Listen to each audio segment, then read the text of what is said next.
गगन GS study point पर आप सभी का स्वागत है। यूपी पुलिस एग्जाम 2026 के लिए आज की क्लास में दोस्तों हम लोग पढ़ेंगे हिंदी भाषा के प्रमुख पुरस्कारों और सम्मानों को, जहां से यूपी पुलिस के एग्जाम में 2 से 3 क्वेश्चन पूछे जाते हैं। तो आप सभी लोग इस क्लास को ध्यान से देखिएगा, जिससे आपका एक भी क्वेश्चन इस टॉपिक से ना छूटे। बाकी दोस्तों, यदि आपको हमारी ये क्लास अच्छी लगे तो आप सभी लोग गगन जीएस स्टडी पॉइंट चैनल को लाइक शेयर सब्सक्राइब भी जरूर करिएगा। तो आइए शुरू करते हैं दोस्तों आज की क्लास।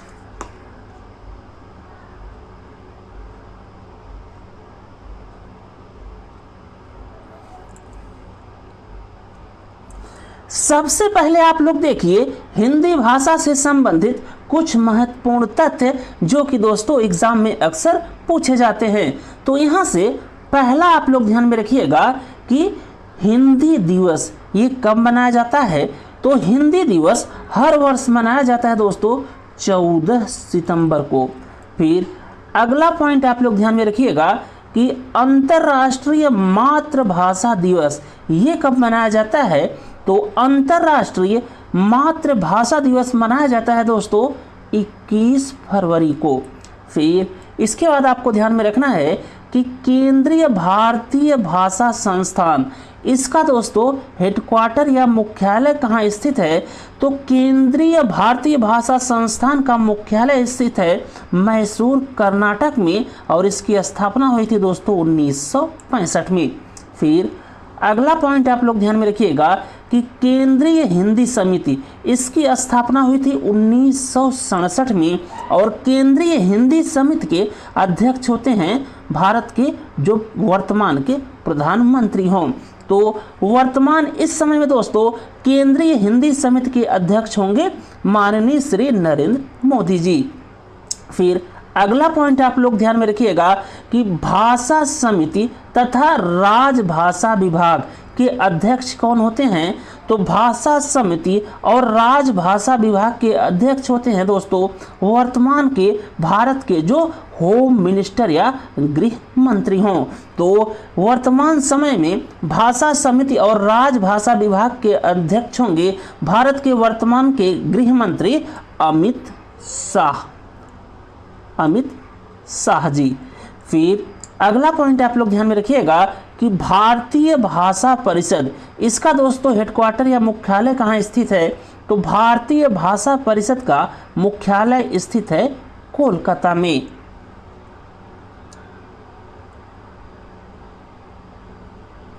फिर इसके बाद दोस्तों आप लोग ध्यान में रखिएगा भारत में बोली जाने वाली भाषाएं कौन कौन सी हैं। तो भारत में दोस्तों मुख्य रूप से बोली जाती हैं हिंदी, बंगाली, मराठी, तेलुगु, तमिल। लेकिन आप लोग यहाँ पर ध्यान में रखिएगा कि भारत में सबसे ज़्यादा कौन सी भाषा बोली जाती है, मतलब सबसे ज़्यादा लोगों के द्वारा कौन सी भाषा बोली जाती है। तो हिंदी दोस्तों भारत में सबसे अधिक लोगों के द्वारा बोली जाती है। फिर दूसरे नंबर पर आती है बंगाली और तीसरे पर है मराठी। तो ये दोस्तों फैक्ट भी आप लोग ध्यान में रखिएगा कि भारत में सबसे अधिक लोगों के द्वारा बोली जाती है हिंदी, उसके बाद दूसरे स्थान पर बोली जाती है बंगाली, फिर तीसरे पर है मराठी।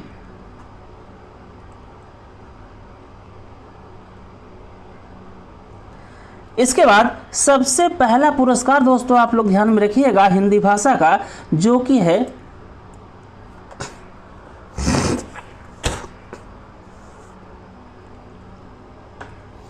इसके बाद आप लोग सबसे पहला पुरस्कार ध्यान में रखिएगा जो कि है साहित्य अकादमी पुरस्कार। और साहित्य अकादमी पुरस्कार से पहला पॉइंट आपको ध्यान में रखना है कि साहित्य अकादमी पुरस्कार की स्थापना हुई थी 12 मार्च 1954 को, और इसमें दिया जाता है दोस्तों 1 लाख रुपए नगद।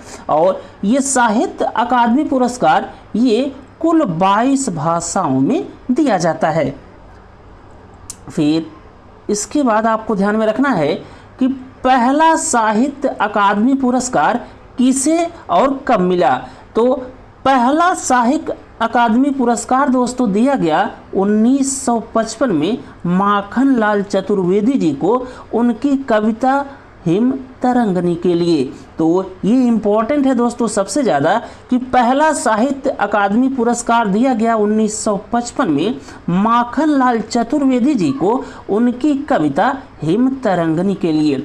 फिर इसके बाद अगला आप लोग ध्यान में रखिएगा जो कि इम्पोर्टेंट है, और वो है दोस्तों साहित्य अकादमी पुरस्कार जो कि दिया गया 1968 में हरिवंश राय बच्चन जी को दो चट्टानों के लिए, जो कि उनकी एक कविता है।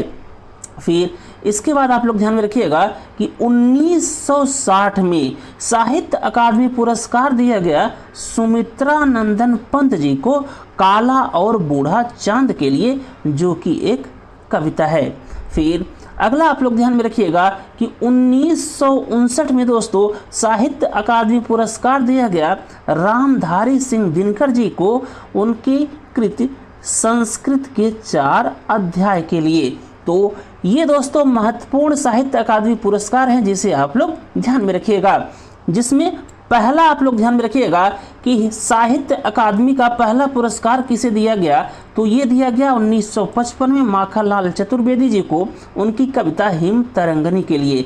फिर इसके बाद आप लोग ध्यान में रखिएगा कि यदि क्रम से आप लोग ध्यान में रखना चाहें तो 55 के बाद दोस्तों 1959 में साहित्य अकादमी पुरस्कार दिया गया रामधारी सिंह दिनकर जी को उनकी कृत संस्कृत के 4 अध्याय के लिए। फिर उसके बाद 1960 में साहित्य अकादमी पुरस्कार दिया गया सुमित्रा नंदन पंत जी को उनकी कविता काला और बूढ़ा चांद के लिए। फिर 1968 में साहित्य अकादमी पुरस्कार दिया गया हरिवंश राय बच्चन जी को उनकी कविता दो चट्टानों के लिए। फिर ये पुराना वाला हो गया दोस्तों। इसके बाद आप लोग 2025 से लेकर 2014 तक ध्यान में रखिएगा। इन्हीं दोनों के बीच में दोस्तों आपका एग्जाम में क्वेश्चन अगर आएगा साहित्य अकादमी से तो मिल जाएगा। तो 2025 में साहित्य अकादमी पुरस्कार किसे दिया गया, तो 2025 में साहित्य अकादमी पुरस्कार दिया गया ममता कालिया को उनकी रचना जीते जी इलाहाबाद के लिए। फिर 2024 में दोस्तों साहित्य अकादमी पुरस्कार मिला गगन गिल को उनकी रचना मैं जब तक बाहर आई, जो कि दोस्तों एक कविता है। फिर 2023 में साहित्य अकादमी पुरस्कार दिया गया संजीव को उनकी रचना मुझे पहचानों के लिए, जो कि एक उपन्यास था। फिर 2023 के बाद आप लोग 2022 वाला साहित्य अकादमी ध्यान में रखिएगा कि 2022 में साहित्य अकादमी पुरस्कार दिया गया बद्री नारायण को उनकी रचना तुमड़ी के शब्द के लिए, जो कि एक कविता है। फिर इसके बाद आप लोग ध्यान में रखिएगा 2021 में साहित्य अकादमी पुरस्कार दिया गया दया प्रकाश सिन्हा को उनकी रचना सम्राट अशोक के लिए, जो कि एक नाटक है। फिर 2020 में दोस्तों साहित्य अकादमी पुरस्कार दिया गया अनामिका को उनकी रचना टोकरी के लिए, जो कि एक कविता है। और ये दोस्तों एग्जाम में आया हुआ क्वेश्चन है, तो ये इंपॉर्टेंट हो जाता है, इसे आप लोग ध्यान में रखिएगा। फिर अगला 2019 में साहित्य अकादमी पुरस्कार दिया गया नंद किशोर आचार्य को उनकी कविता छीलते हुए अपनों के लिए। फिर इसके बाद आप लोग ध्यान में रखिएगा 2018 में साहित्य अकादमी पुरस्कार दिया गया चित्रा मुदगल को उनकी रचना post box number 203 Nala Sopara, जो कि एक उपन्यास था। फिर 2017 में साहित्य अकादमी पुरस्कार दिया गया रमेश कुंतल मेघ को उनकी रचना विश्व मिथिक सरित सागर के लिए, जो कि एक साहित्यिक समीक्षा थी। फिर 2016 में साहित्य अकादमी पुरस्कार दिया गया दोस्तों नासिरा शर्मा को, और ये दिया गया उनके उपन्यास पारिजात के लिए। तो नासिरा शर्मा वाला भी दोस्तों इम्पॉर्टेंट है, इसे आप लोग ध्यान में रखिएगा कि 2016 में साहित्य अकादमी पुरस्कार दिया गया नासिरा शर्मा को उनके उपन्यास पारिजात के लिए। फिर 2015 में साहित्य अकादमी पुरस्कार दिया गया रामदरस मिश्र को उनकी रचना आँख की हंसी के लिए, जो कि एक कविता है। फिर 2014 में साहित्य अकादमी पुरस्कार दिया गया रमेश चंद्र शाह को, और ये दिया गया दोस्तों उनके उपन्यास विनायक के लिए। फिर 2013 में साहित्य अकादमी पुरस्कार दिया गया मृदुला गर्ग को उनकी रचना मिलजुल मन के लिए, जो कि एक उपन्यास था। और ये भी दोस्तों यूपीएसआई 2017 में आया हुआ क्वेश्चन है कि मृदुला गर्ग को साहित्य अकादमी पुरस्कार कब मिला, तो वो मिला 2013 में उनकी रचना मिलजुल मन के लिए। तो ये भी इम्पोर्टेंट हो जाता है, इसे आप लोग ध्यान में रखिएगा।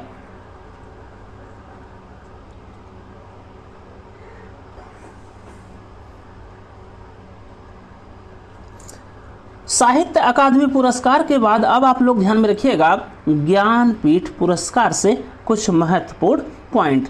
तो ज्ञानपीठ पुरस्कार से पहली बात आप लोग ध्यान में रखिएगा कि ज्ञानपीठ पुरस्कार की स्थापना हुई दोस्तों 22 मई 1961 को साहू शांति प्रसाद जैन के 50वें जन्मदिन पर उनके परिवार के द्वारा। और ज्ञानपीठ पुरस्कारों में दिया जाता है दोस्तों विजेता को 11 लाख रुपए।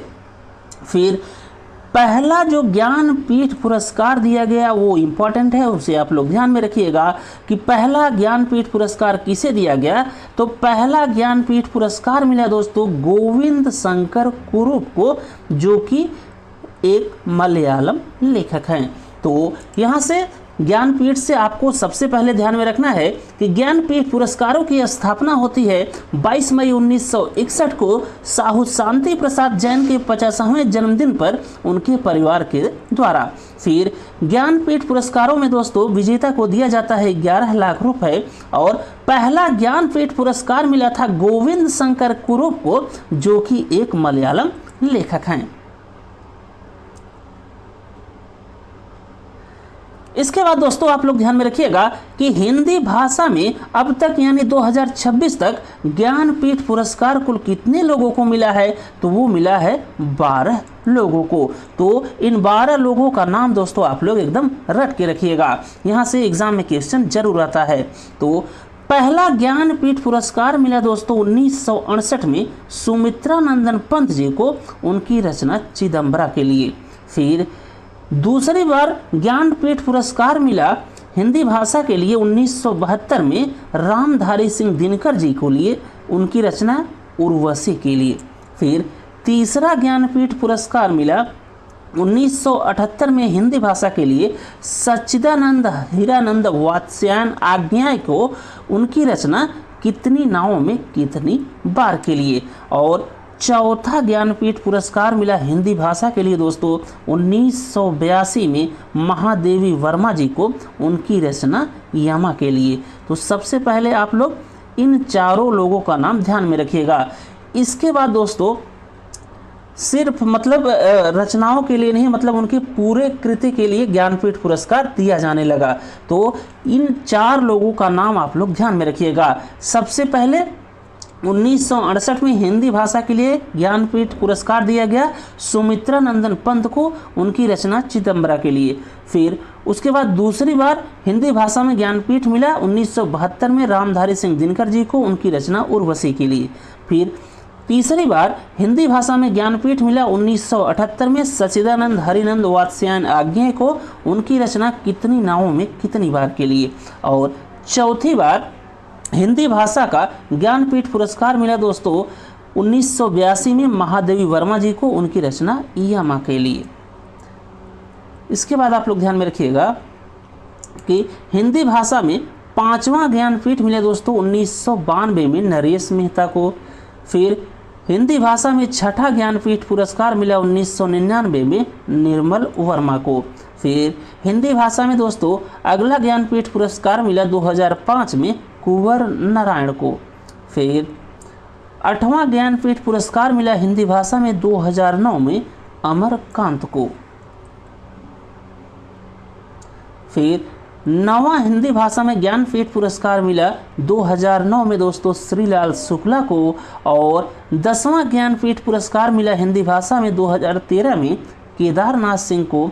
और 11वां ज्ञानपीठ पुरस्कार मिला हिंदी भाषा में 2017 में कृष्णा सोभाती को। फिर अभी जो लेटेस्ट में ज्ञानपीठ पुरस्कार मिला हिंदी भाषा में दोस्तों वो है 12वां ज्ञानपीठ पुरस्कार, और ये मिला 2024 में विनोद कुमार शुक्ल को।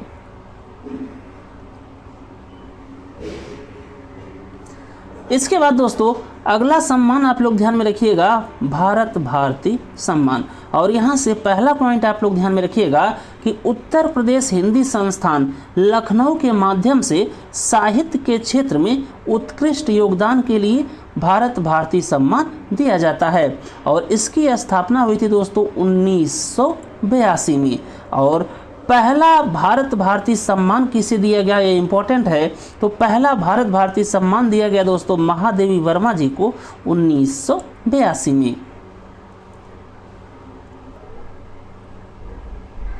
इसके बाद दोस्तों आप लोग कुछ लेखकों का नाम ध्यान में रखिएगा जिन्हें भारत भारती सम्मान प्राप्त हो चुका है और जहां से एग्जाम में क्वेश्चन भी पूछा गया है।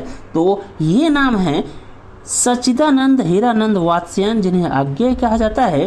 फिर अगला नाम आप लोग ध्यान में रखिएगा नागार्जुन का। फिर उसके बाद है धर्मवीर भारती। फिर अगला नाम है नरेश मेहता। फिर अगला नाम है केदारनाथ सिंह। फिर इसके बाद है दूधनाथ सिंह। फिर अगला है काशीनाथ सिंह। यहाँ से दोस्तों एग्जाम में क्वेश्चन पूछा गया है कि निम्नलिखित में किसे भारत भारती सम्मान मिला है। तो ये नाम आप लोग ध्यान में रखिएगा महादेवी वर्मा जी के अलावा, क्योंकि महादेवी वर्मा को पहला भारत भारती सम्मान दिया गया 1982 में। बाकी आप इन लोगों का नाम भी ध्यान में रखिएगा कि सच्चिदानंद हरिनंद वात्स्यायन आज्ञेयों को भी भारत भारती सम्मान दिया गया है। नागार्जुन जी को भी ये पुरस्कार दिया गया है। बाकी धर्मवीर भारती जी को भी ये सम्मान या पुरस्कार मिल चुका है। और नरेश मेहता को भी ये भारत भारती सम्मान दिया गया है। बाकी केदारनाथ सिंह, दूधनाथ सिंह और काशीनाथ सिंह, इन लोगों को भी भारत भारती सम्मान मिल चुका है।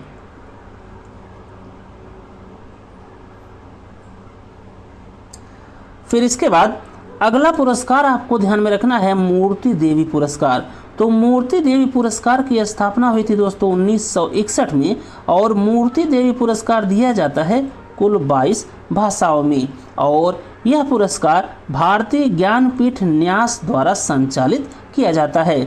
और मूर्ति देवी पुरस्कार साहित्य में उत्कृष्ट कार्य के लिए दोस्तों दिया जाता है। फिर पहला जो मूर्ति देवी पुरस्कार दिया गया वो दिया गया 1983 में कन्नड़ लेखक नागराज राव को।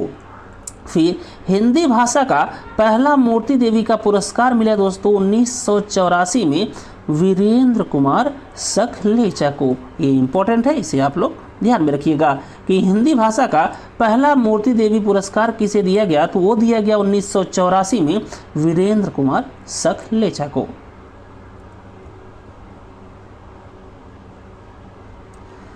इसके बाद दोस्तों अगला आप लोग ध्यान में रखिएगा बिहारी पुरस्कार। और बिहारी पुरस्कार की स्थापना हुई 1991 में। और ये पुरस्कार दिया जाता है के बिरला फाउंडेशन के द्वारा। और ये पुरस्कार की नाम हुआ दोस्तों कवि बिहारी लाल के नाम पर। और ये बिहारी पुरस्कार केवल राजस्थान के लेखकों को ही दिया जाता है। फिर इसके बाद आप लोग ध्यान में रखिएगा वाचस्पति पुरस्कार। और वाचस्पति पुरस्कार की स्थापना होती है 1992 में। और यह भी पुरस्कार दिया जाता है के बिरला फाउंडेशन के द्वारा। और वाचस्पति पुरस्कार दोस्तों सिर्फ संस्कृत भाषा के लिए दिया जाता है।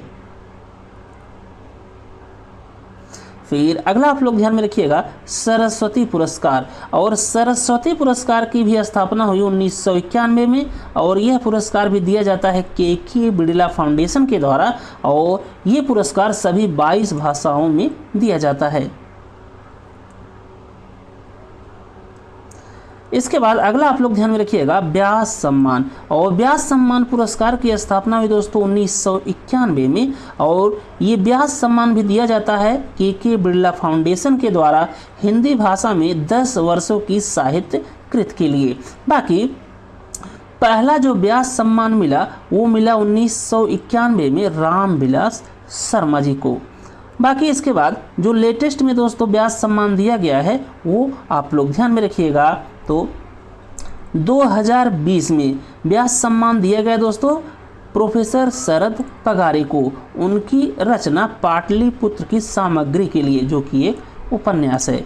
फिर 2021 में व्यास सम्मान मिला असगर वजाहत को, महाबली उनकी एक रचना है दोस्तों उसके लिए, जो कि एक नाटक है।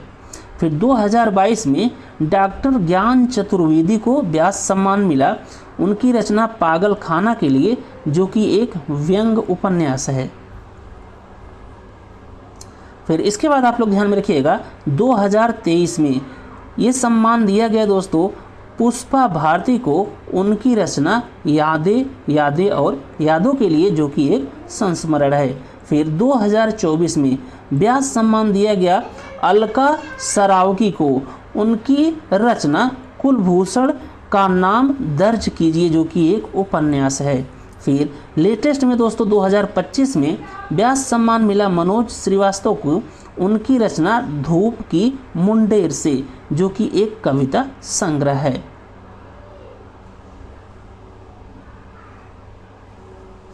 तो बस दोस्तों इस क्लास में बस इतना ही। अगर आपको हमारी ये क्लास अच्छी लगी हो तो आप सभी लोग गगन जीएस स्टडी पॉइंट चैनल को लाइक शेयर सब्सक्राइब जमकर करिएगा। थैंक यू दोस्तों, मिलते हैं अगली क्लास में।